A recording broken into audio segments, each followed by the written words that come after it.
C'est une histoire extraordinaire qu'on peut déguster, puisque au fond, elle met en scène Raphaël Glucksmann, qui, vous savez, est un combattant anti-totalitaire, anticommuniste, et qui se rend compte que son grand-père était un agent secret à la solde de Moscou.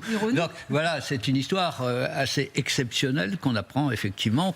Le papy Rubin Glucksmann était donc au service de Staline. Il avait été recruté pour propager la révolution bolchevique à travers le monde. Il était né en Autriche-Hongrie, cet aïeul, et puis il avait émigré en Palestine. Vous apprend le documentaire réalisé par le journaliste Steve Jourdain. Puis, déçu par le sionisme, il avait rejoint le parti communiste et était passé au service de la révolution, enfin de celle de Moscou, qui appréciait particulièrement et qui en recrutait beaucoup les juifs parlant plusieurs langues. Donc ce polyglotte avait été expédié en Allemagne, notamment pendant la guerre d'Espagne, où il avait au fond transféré des armes vers les républicains espagnols.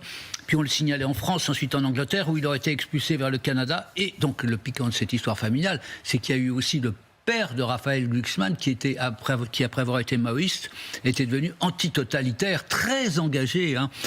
C'était un des tiens, vous le voyez là à côté de Jean-Paul Sartre. Ouais. C'était un intellectuel très, très important qui avait combattu contre le marxisme. Et d'ailleurs, un de ses livres avait fait date, c'était La cuisinière et le mangeur d'hommes.